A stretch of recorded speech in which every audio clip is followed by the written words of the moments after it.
What's up, guys? It's Lord Psycho. I'm here with Justin.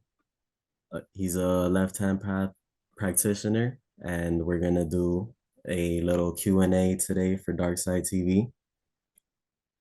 So, what's up? How are you doing? I'm great, man. I appreciate you having me on. You doing all right today? Yep, really Awesome. good. So, talk to us about, let's take it to the beginning. Where are you from? I'm from the U.S. Midwest area. Okay. Um, and how was your childhood? Childhood was pretty crazy. I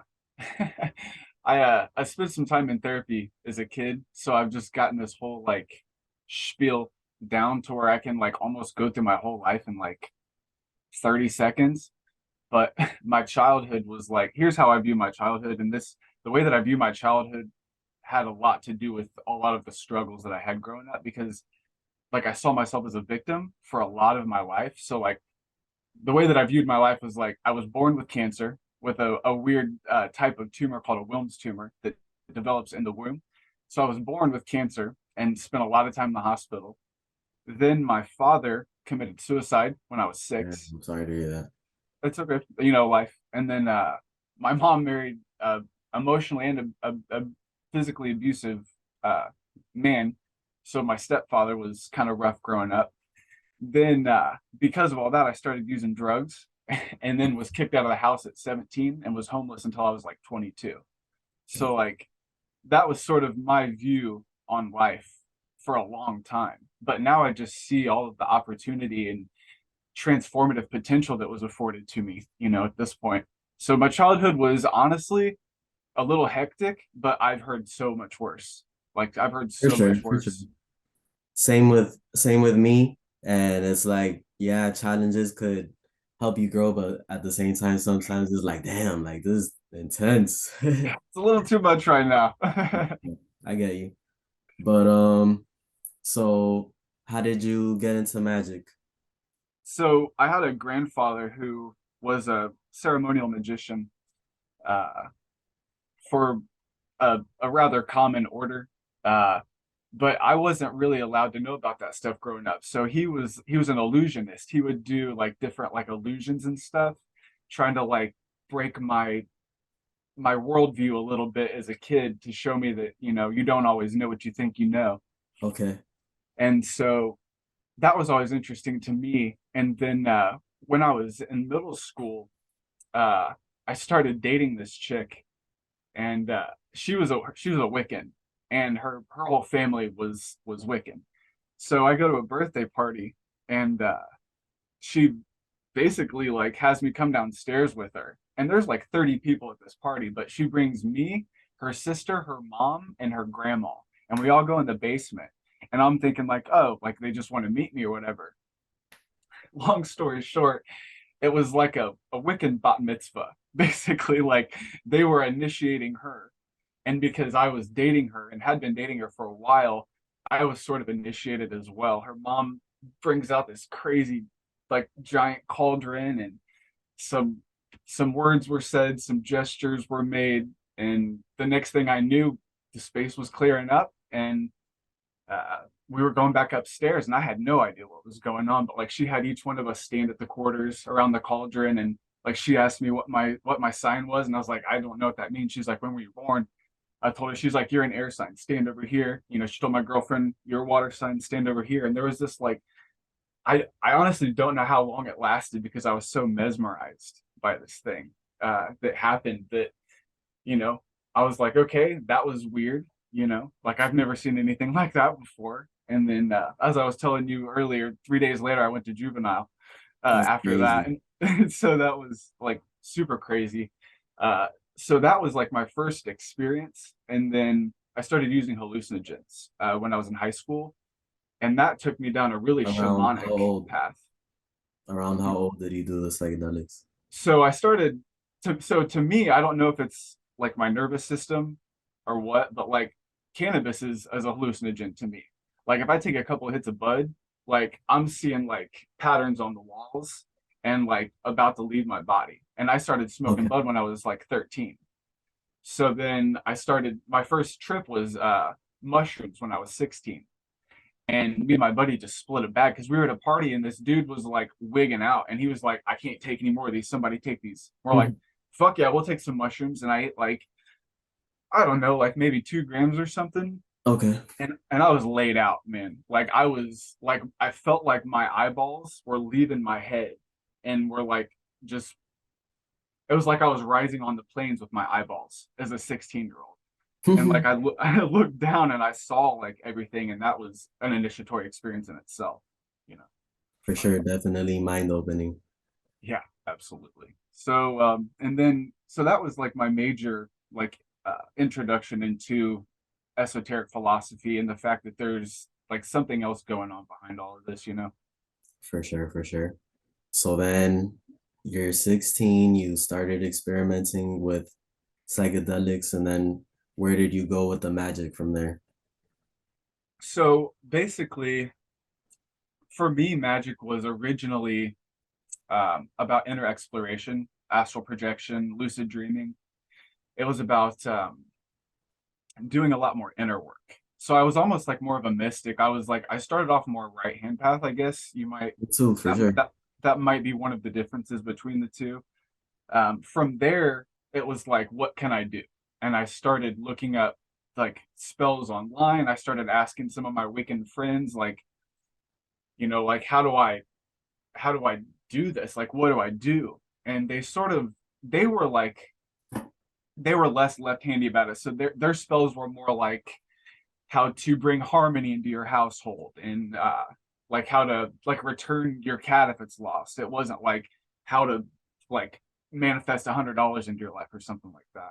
Yeah. So first it was mostly just like throwing rocks in the pond and seeing how many ripples I could make. Okay. That makes sense. Yeah, that's playing it safe how everybody should. I think Mm-hmm. so. Yeah. Shouldn't just dive into invocations or something. Yeah, that was later. That's what I started doing that later. So then after that, what did you do? So after that, um, my friend group sort of shifted, Okay. and they were like not into that stuff. And anytime I would even talk about like weird shit at all, people would just be like, "You're fucking weird, bro." So I sort of kept it to myself for a while, and then sort of like found a way to talk about it through like Jungian psychology and like like Neoplatonism and stuff, like things that are more philosophical, Okay. but more grounded in like psychology and stuff. And once we started talking like that, people started opening up a little bit more. Okay. Are you familiar with Jordan B. Peterson? I love Jordan Peterson, man. Yeah, I feel like his philosophies are a little bit left-hand pathish. Like I'd yeah, be questioning, like, does he do magic or something? dude. I swear he's a practitioner, bro. I swear Yeah, he is. possible. Yeah, But maybe you want to elaborate on the psychological side of it? Like sure. what are some things you found? So for me, it seems like everything that exists uh, physically has a metaphysical counterpart. Oh, And in the same way, everything that is sort of mental and emotional tends to manifest into a physical counterpart as well. And I think that sort of magnetic sympathy is what makes magic one of the things that makes magic possible, like for in sure. That general. makes sense. Yeah. So if I were to talk to somebody about, like, if I were just to talk to a random stranger, uh, I would begin with like NLP. So like neuro linguistic programming and I've how the heard of things that, that but I you haven't looked into it. it's super fucking important, especially for a practitioner. So basically, you're programming yourself neurally with your linguistics. And but you can also program other people as well. And this is where like hypnosis comes into play, which hypnosis is something is another thing that I've studied pretty heavily that got me into deeper into the occult. But I would start from a psychological approach and I would basically move from the psychological realm of things like neurolinguistic programming and how visualization can help you, like, basically the two major things are, like, basketball players are told to visualize themselves making the shots, Okay, for sure. and like a football player when it's running, like if someone has the ball and they're running towards the end zone, like if the coach says hold the ball, they're more likely to keep it than if they say don't drop the ball, don't drop the ball. And then that leads to a discussion about focus. And then that leads to a discussion about how, like, basically you're becoming whatever you're constantly focusing on. You become a conduit, you're sort of That's invoking definitely whatever you're something I visual. believe too. Yeah. So, and then from there, you can just sort of get people to go like, huh, like I never thought about it like that before. And then you just let them chill and you just let it sort of, like, you planted that seed already, and you want to let it manifest, like, within their environment, so that, like, they don't reject it like a virus. You know what I mean? Like, I guess that's somewhat manipulative, but it's like in a good way. Like, some people need to be like woken up. You know what I mean? For sure. I'm actually very into psychological stuff too. And I feel like probably like you also, the magic as I did rituals and evolved and things like that, it opened doorways that I didn't see to be able to obtain certain information, even though it was Yeah, right there all along. yeah, exactly. So, I mean, have you had any experiences where, like, I don't know, you go to, like, invoke or evoke something, and Okay. like it tells you something that you feel like, man, there's no way I could have known that, but you still get the intimation that, like, it was in there somewhere and you just needed that force to bring it out. For sure, for sure. Like I've also experimented heavily with psychedelics like you and meditated a lot and all type of things. So I feel like my visualization skills are very like enhanced. Like I That's excellent. definitely hear it, see it, and know it. I have to listen to it. So then, do you feel like sometimes you don't even need to go through the motions? Like, you can just sort of like project yourself into a new reality and then you find yourself like heading toward that? For sure, for sure. But sometimes I need some guidance. So I go to the spirits or just evolve myself in general first before I Yeah, do. that's good. Mhm. That's good. It's good to not be so, like, so individuated that find yourself isolated, For sure, for sure. And so how did you progress with the left hand path magic? What did you get into? So for me, it was, I started with like more universal things, like deities that are recognized. Like, I do a lot of work with like Kali and Kefra. Okay. Uh, and then from there I got into like Goetia or Goetia, however you want to, I say Goetia. Yeah, I do And too. uh and then from there I got into like Klepothic spirits. So, like, I just like sort of, like, basically, like, I wanted to see how far the branches went, but also how far the roots went too. Like Jung said, like, like, our branches reach to heaven, but our roots grow to hell. And like, I want my whole tree online. You know what I mean? So I started going down, and then that got me into like shadow work and stuff. And there's actually a book. I'm looking over at my bookshelf.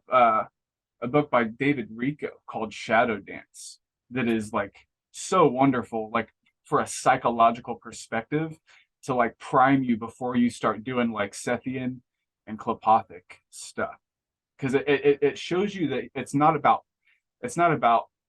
invoking, like, in a full manner, or banishing your negativity. It's about integrating it, and I feel like that's where a lot of people go wrong. Okay. So do you not really banish that much or No, I banish a lot, but not when it comes to like my shadow or my Klepothic spheres, I guess, is more what I was saying. okay. I banish every day. I do general banishings, and then sometimes I'll do specific banishings. Like, if I'm feeling like my mind is split, I'll do like work with like Talmael or something, which is like the two-headed god, essentially. It's the the shadow side of Kater on the tree.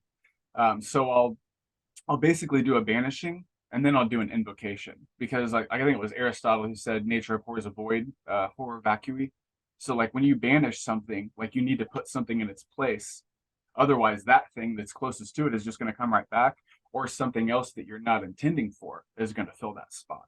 So I definitely do banishings heavily, but I do invocations as well. And when I do invocations, I try to make sure that I've made room for it. Like make sure there's room on your couch before you invite more company, like type Okay. thing, you know. And what are some tips on banishing? Tips on banishing: know your correspondences and make sure that you have practiced mind control. Like, because if you have like impulsive thoughts or something, like I grew up with a lot of impulsive thoughts, you have to learn how to clear your mind and stay focused on what it is that you're banishing and work on visualization. So I have this visualization that occurred to me one time when I was doing a meditation with Lilith, and it changed my life, dude. Like I had this image in my head that was just breaking me down, and all of a sudden, like I heard break the screen, and I'm like, and then I literally shattered the screen that was in my mind's eye, and I felt it shatter, and I heard it shatter, you know, and then I heard make a new one. So then I like within that empty space that I had created, I began projecting something more positive, you know, and meaningful. And to me, that was like the most powerful banishing that I had ever done. I've lit, you know, Asafatida, you know, I've done, you know, all kinds of stuff to try to banish things. And that was the most effective banishing that I've ever done in my life. That's cool. Um, what are some beginner books you can recommend to the audience to get into? So specifically for magic or the left hand path in general? Left Hand Path. Okay, so left hand path, like aside from Lovecraft and Dante, Okay. like Lovecraft and Dante are amazing, amazing catalysts for shadow work and personal growth. Um, like What is Dante's Inferno is a book by him, right? yeah, Dante's Inferno is part of the divine. It's part of there's a trilogy which is beautiful because I think about it like Inferno is like the first trimester, and then there's so there's what is it Inferno, for some reason I can't think of the second book, and then there's Paradiso. But like as you I read Dante's Inferno, or I read the whole Divine Comedy over like a month while taking mushrooms, and Okay. when I was done I had this feeling like I had just given birth to something, and I was like, wow, 3 sections, 3 trimesters, like this dude was a fucking master. But left as far as left hand books go, like I mean everybody already knows about like Kenneth Grant and Michael Ford, Asimov Mason, Stephen Flowers. Those are probably the four that I would look into. Okay. If you don't know who those are probably the most. Lords of the Left Hand Path by Stephen Flowers is a really good way to step outside of the current that you're currently in, the force that you generally work with, and sort of see it from an outside perspective. Um, which I recommend heavily. If you're a beginner, or even if you're, you know, like an experienced practitioner and you find yourself stuck, or, you know, kind of like in a state of entropy, the best thing I can recommend doing is either one, try to view your major deity or your major focus from another path or perspective, and or pick up another hobby other than your practice, and find similarities between them, like pick up sculpting or pick up an instrument, like I play the didgeridoo. And you can, I mean, I play more than that, but that's the main thing that I play, and you will find similarities between that craft. Like every craft has similarities, has fundamental things that are shared between them, and if you find yourself sort of stagnating, try to view your path from another perspective, and a lot of times that'll shine light and sort of, you know, open up some new growth for you. For sure, you can't stay the same. That's what the left Yeah, hand is that's all exactly about, right. growth. That's exactly right. Okay. And as far as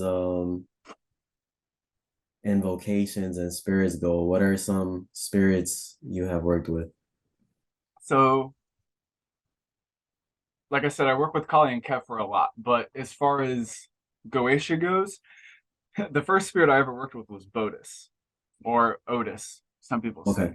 say, because I'm not sure where I got this information, and when I checked it, like more recently, I'm like, that's not even right. I don't know if it was just happenstance or what, but when I looked it up, I was like, okay, which Goetic demon corresponds to my birthday? Because I Okay. had this theory about like a holy guardian demon. And I'm like, For okay, sure. I well, be thinking stuff like that and yeah, trying bro, because to like wherever make there's a light, there's a shadow, right? Mhm.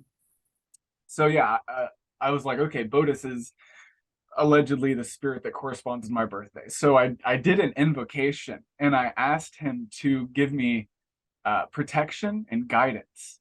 And the candle that I was burning, like when I got out of the trance, the candle that I was burning had melted down to the side, and there was two. I swear there was two faces, and one had a beard and one had horns. And I'm like, guidance and protection. That's fucking crazy. And of course, that's semi psychological, it's Yeah. somewhat confirmation bias, but at the same time, it was like, okay, this is something else. And then I thanked him, for the ceremony, and then, like let the candle go or whatever, and came back, and those two faces had merged into one with a beard and horns. And I'm like, okay, there's something to this. Like, this isn't just like the way that the fucking wind was blowing out of my vent, or maybe it was. Sometimes metaphysical things have to have a physical, vessel to manifest through. Yeah, But for that was like so mind blowing to me, Other spirits, Azazel. I work heavily with Saturnian energy. So Azazel, like what a dude.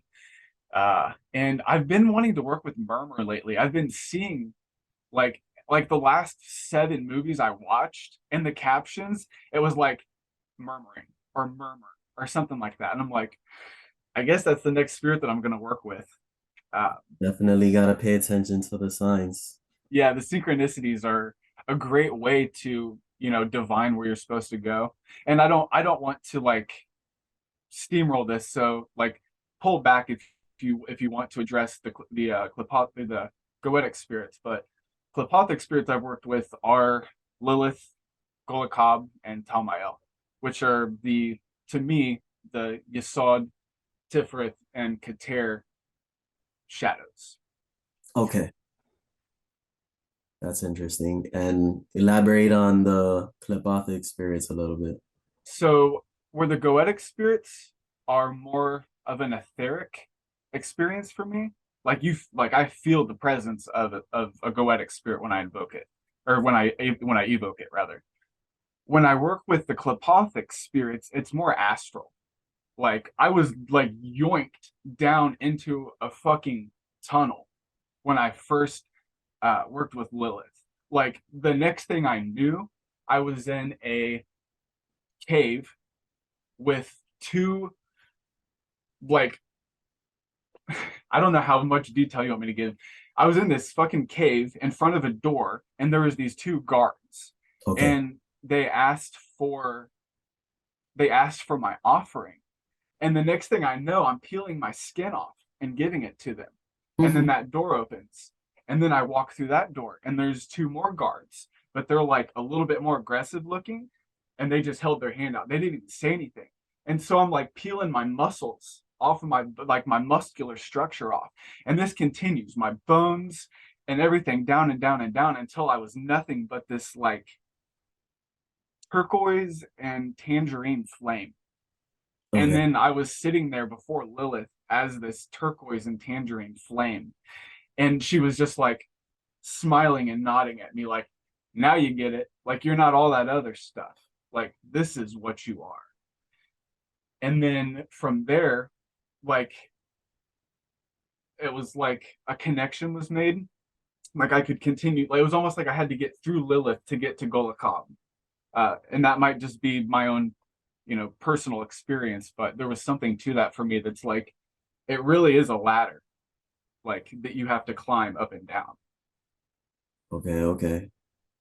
Let's say somebody, me, but for the audience, let's say somebody works with a Saturnian spirit and they have like problems pop up in their life. What are what is your advice for that and what could that be because of?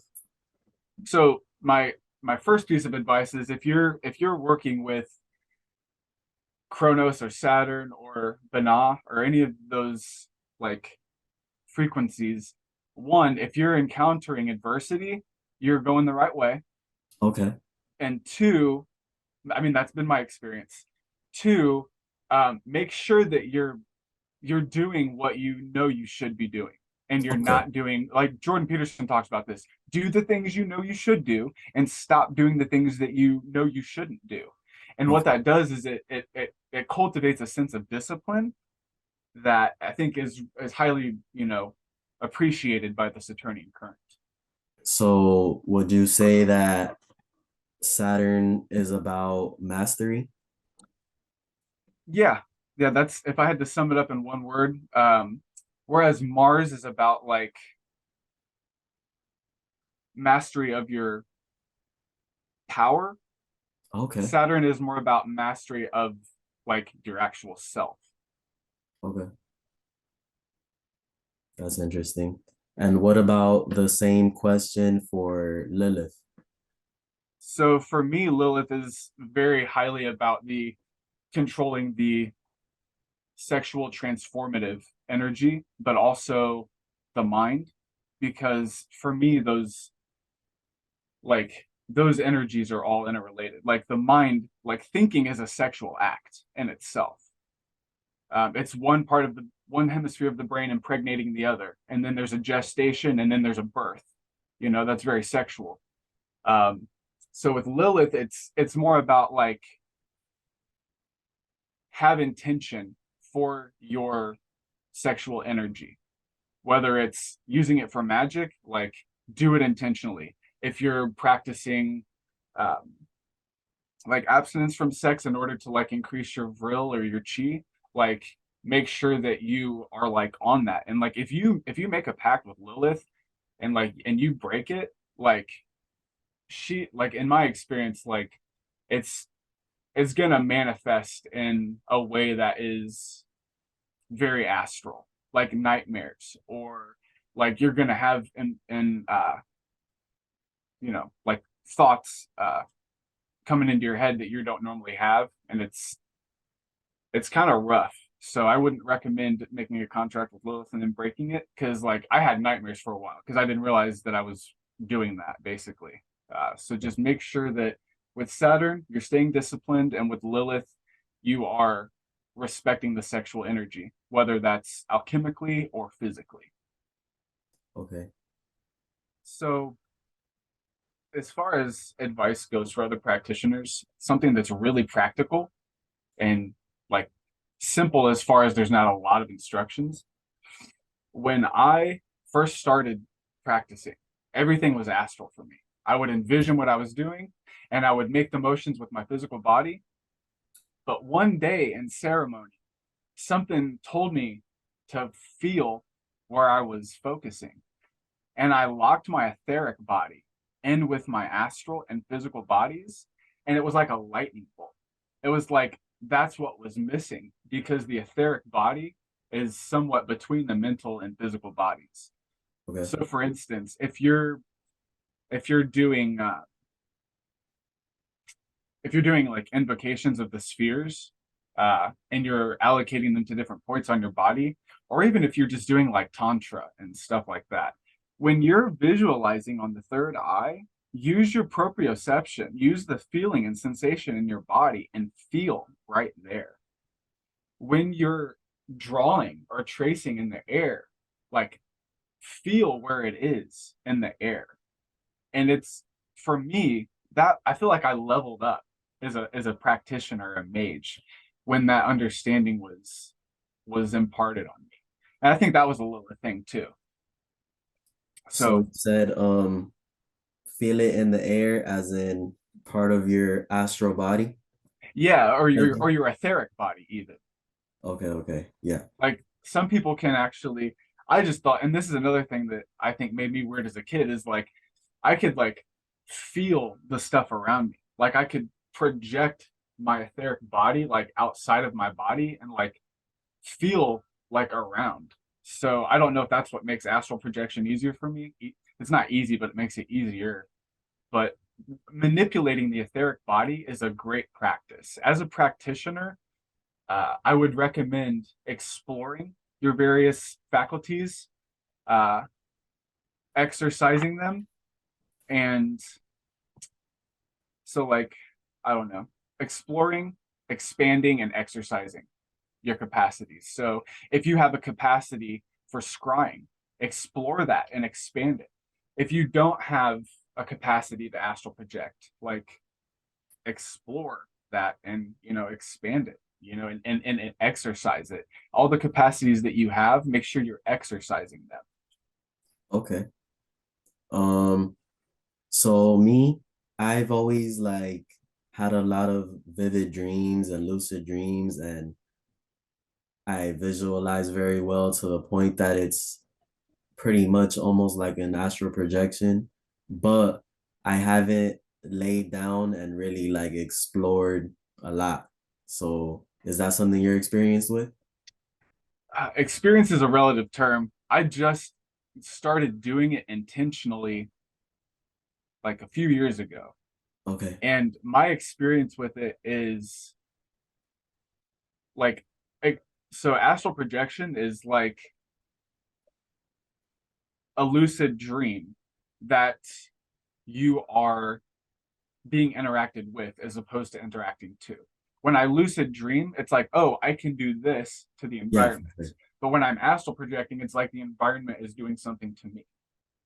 Does A that make little bit. sense?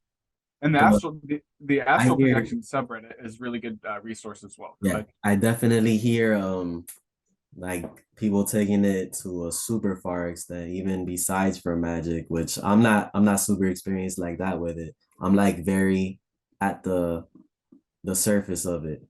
But have you been able to break that barrier a little bit more than most people? And what are some tips on it? So I don't know about more than most people because when I go to the astral projection subreddit, like there are some people that are way more experienced than I am. But as far as my peers and the people around me, it Yeah, seems like I'm a little bit more willing to mess around with that stuff. for sure. One tip that I have is if you start feeling it and if you start hearing it, like that's a good thing. Like you're going the right way. Mm. Like it's funny because I just got a mental image of Inception, the movie Inception, where like they're going into like the black hole, and like the fucking cabin is like vibrating in the spaceship, and there's like these frequencies. That's exactly what happens when you astral project. The first time it ever happened to me was an accident. I was meditating and going inward and just seeing how far I could go, and I don't know if you've ever heard someone tap on a metal telephone pole or like flick a metal cord, but it makes this really like sound. I Okay. started hearing those inside myself. And then I felt this vibe, like I was literally like there was a tremor within my being, and it shook me out of it. I felt like I had fallen out of the sky back into my body, like boom. And I was like, okay, like that is my focus now. So then for the next 3 months, like I would do my ceremony in the morning, and then boom, it was time to astral project for 3 minutes, just hardcore trying to get out of my body for 3 minutes. And then I found path working and found that path working and visualization is an excellent way to facilitate astral projection. Okay. And there were like certain path workings in books, or what was it? Yeah, so a lot of the techniques that I have for the left hand path are things that I've transmuted or translated from the right hand path. Okay. And one of the consequences of that is there is a Schick Cicero and Tabitha Cicero adaptation of Israel Regardie's um, Garden of Pomegranates. The second half of that book is called Scrying on the Tree of Life. And there's some really good meditation exercises in there that if you don't want to, go up the top half of the tree, just use some ingenuity and you can work your way down the bottom of the tree. Um, there's a, what are the other ones? Um, the best books for scrying are probably, there's this book called Visual Mantra Yeah. that is about creating your own mantras and being able to visualize them. If you can actually visualize a mantra deeply enough, like it is an entity, it's a current, like, and you can actually project yourself through it. One of the techniques I found for pathworking and astral projection is to create an egress, create a portal or a doorway, um, and then project yourself through it and see what's on the other side. Some people can do this, some people can't. Some people have to work at it. I found it very easy to do. Um, I just imagine, like, say if I wanted to go into Yasod, I would create like a purple doorway with a yellow yod, which is the Hebrew letter.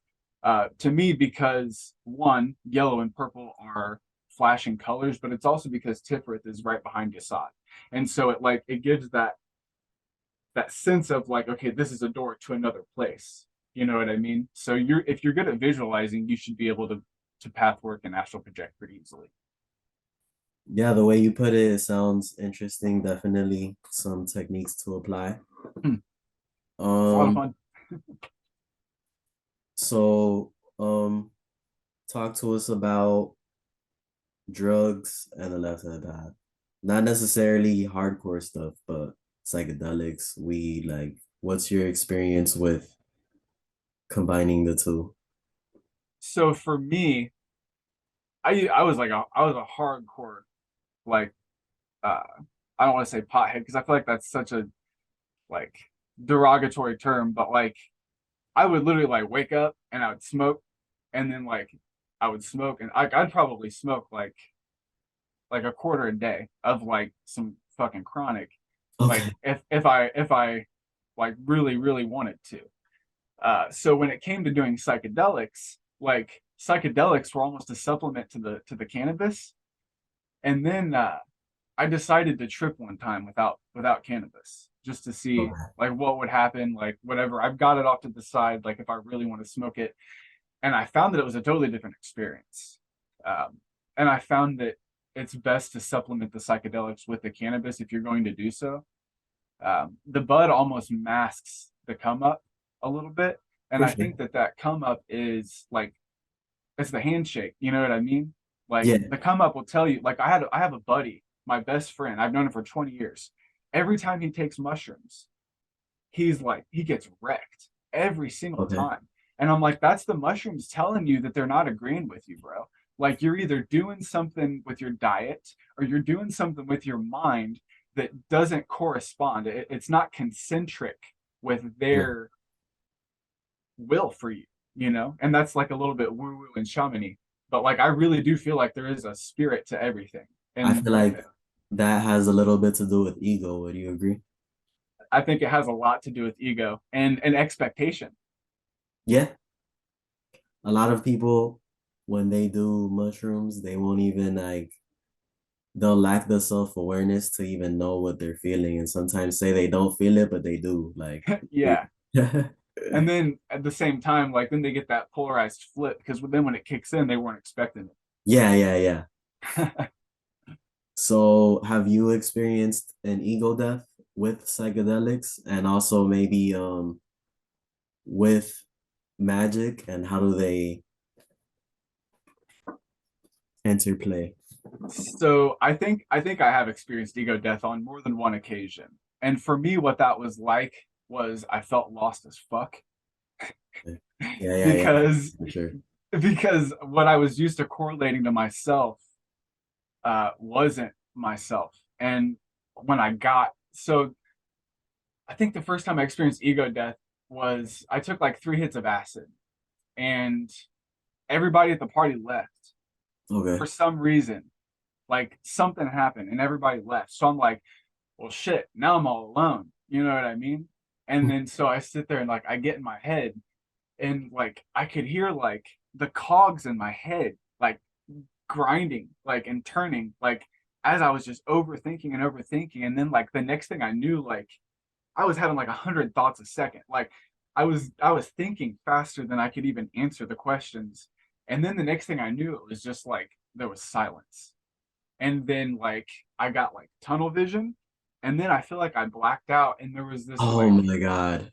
yeah, there I had was one like of those, trust me. yeah, But you know what I'm talking yeah, about. it's super crazy, super crazy. But So then I basically what I learned that what I thought I wasn't.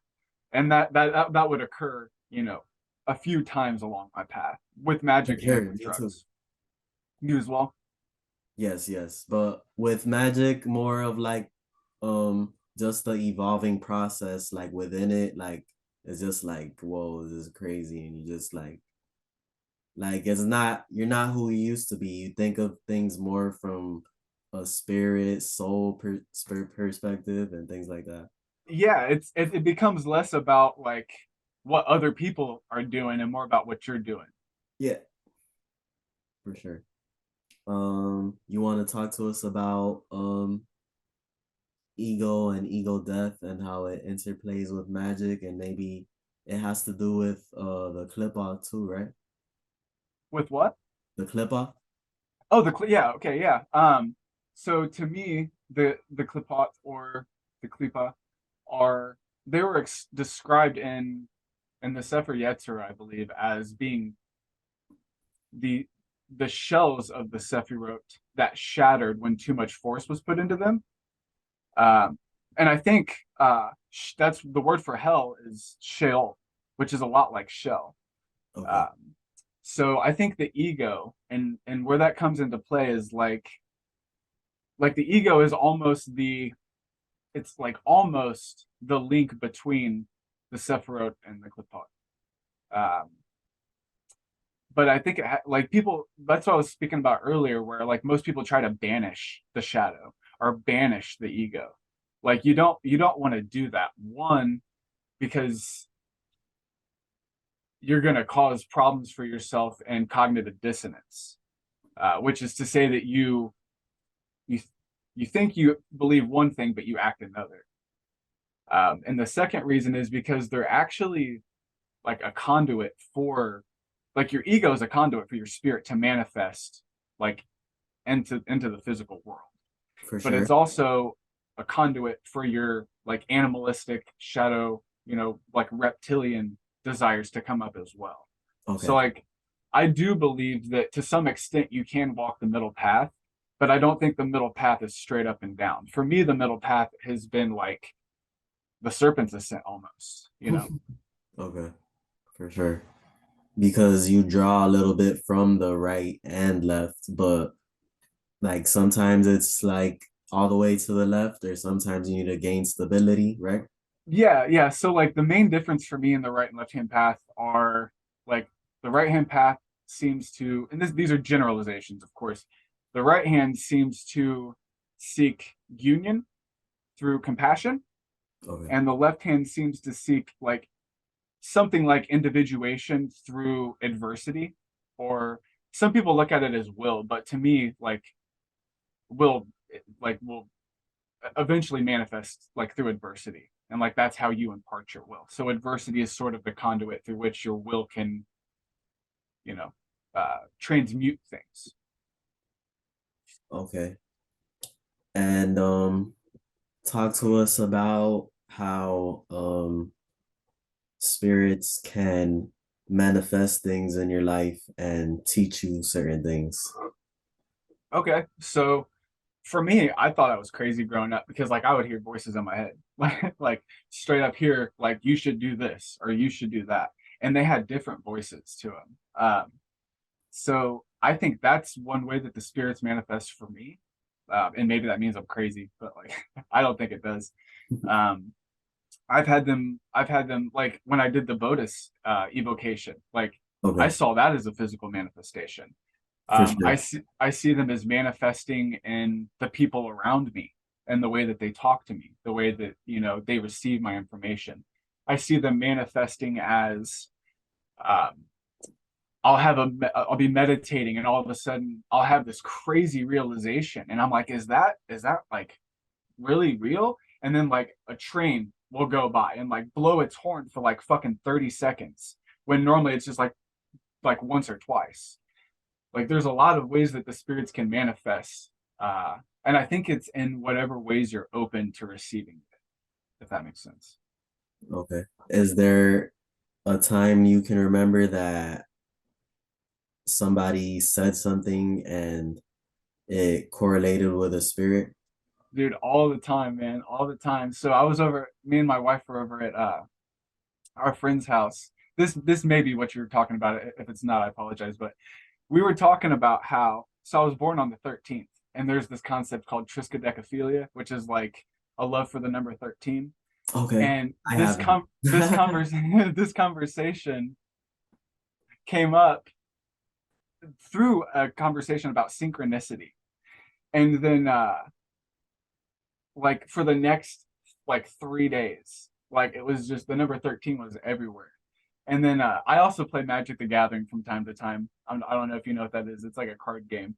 But Okay, I play it online every once in a while because I think it's like a strategy game. It's a way to link the left hemisphere and the right hemisphere because it's a game about fantasy where you're doing math. And that's very left brain, right brain marriage. So I actually use Magic the Gathering like very sparingly as like a training exercise. okay. And one of the cards on this game that like I opened up a pack of cards or whatever, and the first like major card I got was a card called Triskaidekaphobia. And that was literally 3 days after we were talking to our friends about that. And I bring that one up because it was the most recent one. This was like yesterday was when that happened. But I mean, synchronicity is all throughout my life. That's another thing that got me into magic was like I would literally think stuff and it would happen. Or like I would read about something and then it would happen.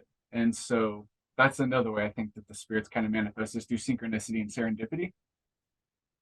Okay. And does the number 13 mean anything to you? Yeah, the number 13 for me is about transformation. I mean, Okay. just 100%. Like, it's also because I'm a musician. So, like, there's like the 12 note octave. So, like, as soon as you hit that 13th note, like, you're in a different octave. And, Okay. like, That's that's cool. sort of what we're doing. Like, as we're ascending, like, we're going in a circle, but we're still rising. So, that's Rising. like an octave perspective as well. Okay. Is there anything else like that that has to do with the number 13? Um, so, do you know what, like, gematria is? Sounds familiar. So gematria is the concept in some languages where the alphabet corresponds to numbers. So like Aleph is one, Bet is two, Gimel is three in Hebrew, Okay. and you can actually break words down and receive understanding about them based on like the number that they have. So like Okay. it's described in Judaism that if two different words have the same number, then they're related. So you could look into the number 13 that way as well. Um, True. what else could it mean? Um, The clip off, it has how many shells does it have? And then there's death, right?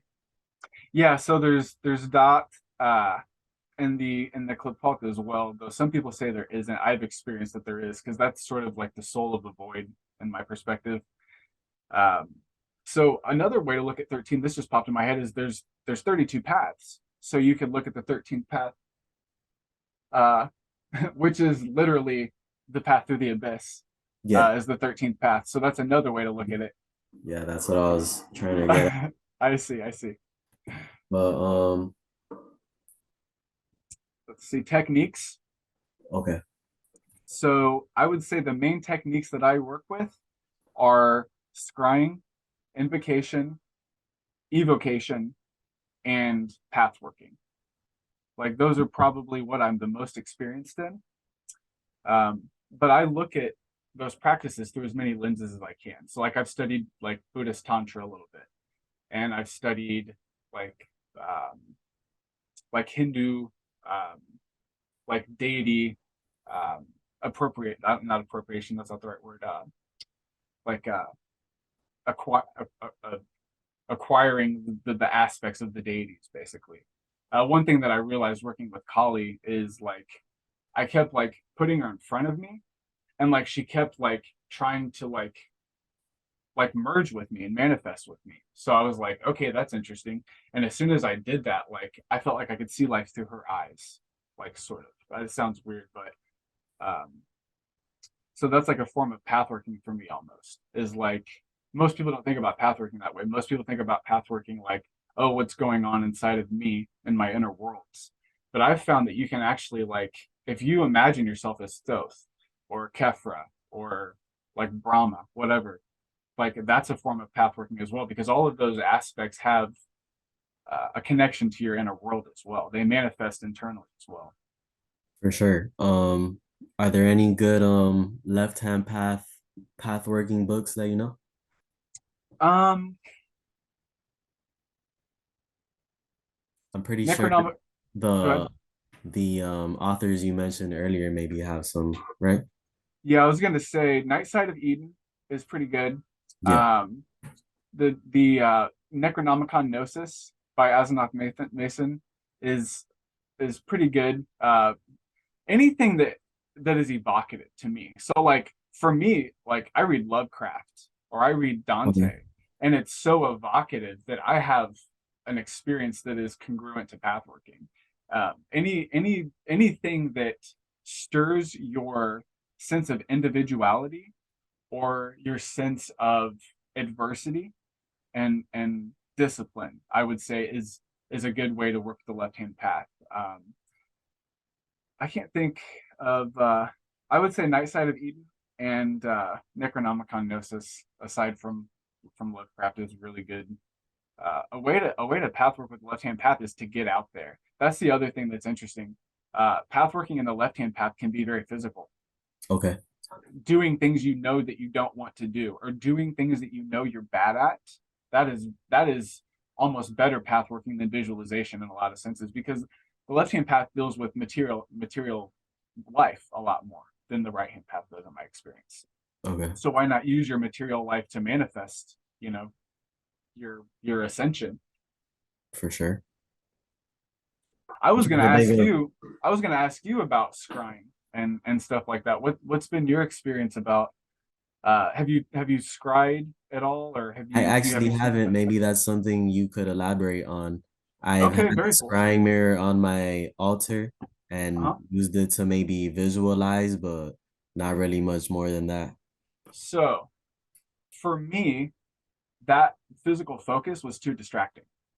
I sat in front of a bowl of water in the dark. I sat in front of onyx mirrors.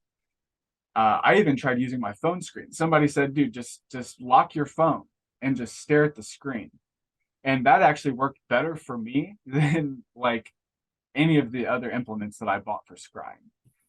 What I found was things like this, like just like a normal thing, is it's about what it makes you see and feel. Scrying to me isn't just visual. Like you can also scry. So like the three major faculties in the path of the practitioner are like clairvoyance, clairsentience, and clairaudience. And these are all faculties that should be developed, exercised, explored, etc. But you can actually like if you look into something and it makes you feel something, to me that's scrying. If you hear something, like that's scrying. But another thing that you can do is just like imagine that you are in your mind's eye looking into a mirror. And that is an effective form of scrying for me. Or imagine in your mind's eye that there's a window that has curtains and you open those curtains. What's on the other side of those curtains? What do you see? What do you hear? That's cool. And what do you scry for? Like, what's the purpose of it, and how often do you do it? So for me, I have yet to successfully scry as a divination.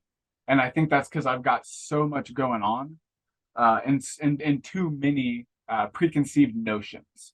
So for me, scrying is more about inner exploration. It's about discovering, wow, I thought that I felt that way about this thing, but I really do. Like maybe I think I'm a peaceful person, right?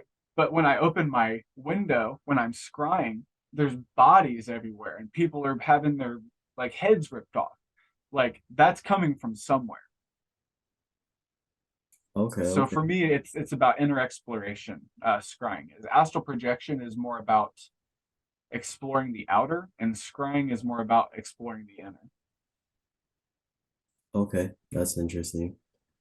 And you feel like maybe for other people, scrying is more for the outer?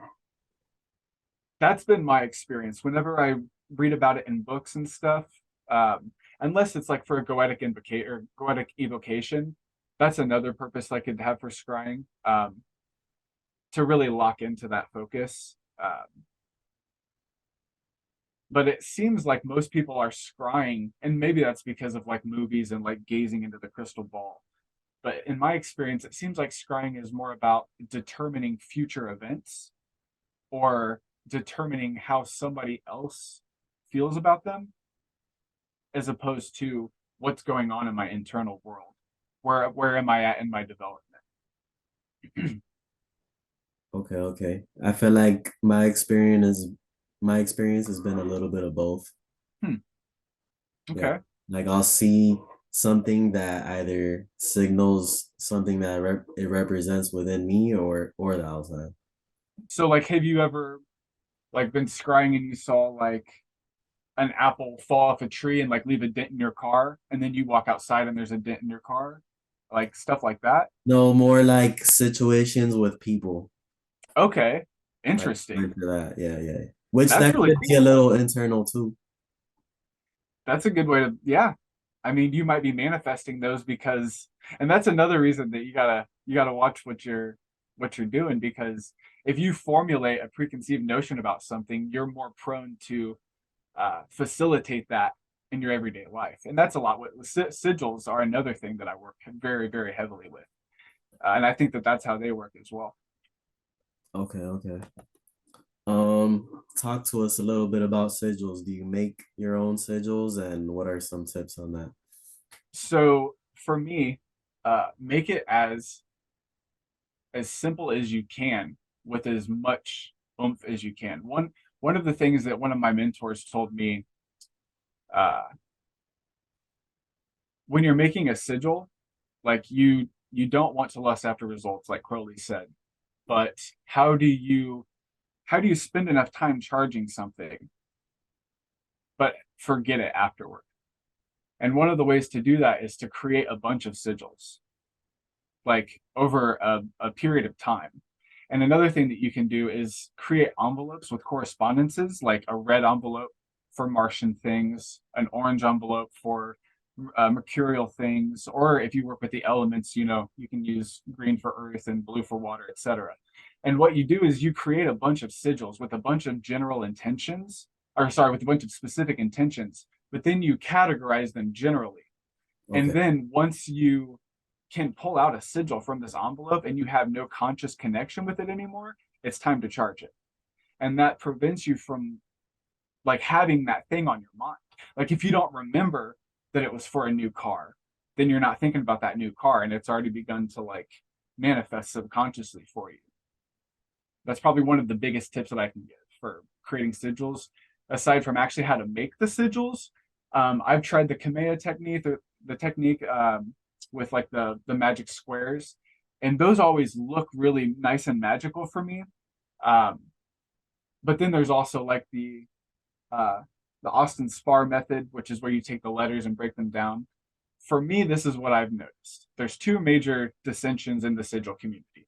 One is which type of method you use, and two is what do you do with the sigil afterwards? Do you burn it or do you keep it? And here's been my experience. If I want something if I want to attune to something, like to be more focused, then I keep the sigil around as almost like a talisman. If it's something that I want to manifest that will then become something else, like a new relationship, that's something that I'll burn and get rid of. And for the talisman method, I'll use the Kamea, the magic squares. And for the burning version, I'll use the Osman Spar method. And that's been really effective for me. Okay, okay. That's definitely something I'm gonna have to try out. And do you always forget what the sigil means? And also, how long do you charge it? So, do I always forget what the sigil means? I try to, and I try to make it to where when I look at the sigil, like if it's for a new bicycle, don't make the sigil look like a bicycle, you know? Okay. I like I said, I will wait until I pull that sigil out of the envelope and I have no idea what it's for anymore. Okay. Um, and how long, how do I charge it? How long do I charge it? For me, what I do is I get my phone. I'll write the sigil on a piece of paper, and I'll get my phone, and I'll sit in a dark room, and I'll light my phone up, and I'll put that sigil on top of my phone so that the light is coming through it, and I will just sort of gaze through that sigil while I'm either like there's different ways to get entranced. One of them is rocking back and forth. Um, you can swing your head back and forth. You can listen to music, but get into as deep a state of trance as you can. And then the sigil will either flash, like it'll reverse and flash, or you will like leave your consciousness and forget what you're doing, and then come back and realize what you're doing. Both of those are signposts for me that the sigil is charged. Okay. So would you kind of call it almost like hypnotizing yourself? Absolutely, I think magic in general is a hypnotic process. Very. Um, Talk to us a little bit about hypnotization on the psychological side of it. Okay, so hypnosis is generally it's a shifting of the brain waves. So you've got like alpha, beta, gamma. Uh, for some reason, I'm forgetting the fourth one. I don't think it's delta. But essentially, like your brain oscillates in hertz, and when you like if you're at like 30, then that's like your beta waves, and that's like your normal consciousness. Like I'm reading a book, I'm talking to somebody. Then you get down into alpha, which is interesting. It goes beta alpha. We can talk about that if you'd like. But then you get down into alpha, and then you drop down, and you're at like maybe like 10 or 15 hertz. And once you get down into like the like gamma range, your brain is oscillating at such a slow speed that it inhibits the intellect from actually functioning like at that Okay. wavelength. So you get down into that process and you've basically opened the gate into the subconscious because that goalie, that goalkeeper isn't there anymore. That's the intellect saying, well, this is what I think and this is what I know. So you get into a state of trance that completely negates any intellectual activity. And that's when, to me, you're in a deep enough state of trance to hypnotize someone else or yourself. Okay. Are there any physical things that you use to bring the gamma waves, like maybe health wise, or maybe some crystals or certain Yeah, instances? atmosphere. Atmosphere is 100% like the best way to, and I think of atmosphere as enchanting. I really do. Um, so I will burn the same type of incense. I will listen to the same low frequency. And you can even, if you're a musician or you're musically inclined, you can make your own frequency specifically for this. And that'll put even more intention into it. So try to always be in the same place. Try to always listen to similar types of music, burn the same types of incense. I find if I've eaten too much, then my stomach is too active. If I haven't eaten enough, then like I can't concentrate. So don't eat too much. I avoid eating meat if I'm gonna do like heavy work like that because from what I've studied, meat may or may not change the pH of the cerebral spinal fluid in your brain, which can affect the way that the brain works. So diet, exercise, all of these things come into play. But as far as hypnosis goes, people are in hypnosis all the time without realizing it. If you've ever been on autopilot when you're driving and you get home, you're like, man, I didn't even remember going down, you know, Emerson or whatever. Like, like you were in hypnosis, you were hypnotized. And one crucial thing, Napoleon Hill, and I think the book is called Conversation with the Devil. He talks about this concept called hypnotic rhythm. And basically, what it's saying is like the more you focus on something, the more likely you are to focus on it. And that's very hypnotic as well, because the deeper you get into a state of hypnosis, the easier it is to facilitate it each time. That's interesting. So that plays into the what you think you manifest. So makes it even Absolutely. deeper. That's Yeah. cool. Um, that book you mentioned, you would consider it a good book? I've heard about it, but I haven't read it. Yeah. And there's even an audiobook on YouTube where somebody reads it so you can listen to it while you're cutting the grass or while you're at work or whatever. It's called, I think it's called Outwitting the Devil, is the Yes, novel. that's what it's called. And Yeah. then the specific section is called Conversation with the Devil. Okay. And he basically evokes his inner adversary, I think. And there is so much useful information in that, dude. Like I would recommend that 100%. I have to look into it. I appreciate having you. This was a very good Q&A, very interesting. We should do a part two soon and Yeah, maybe have a discussion with other practitioners. that'd be cool. I'd like that. Sure, for sure. But all right, we'll wrap it up. We're out.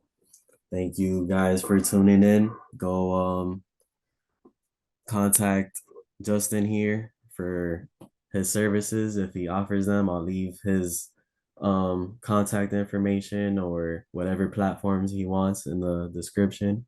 But all right, we're out, guys. Peace. Peace.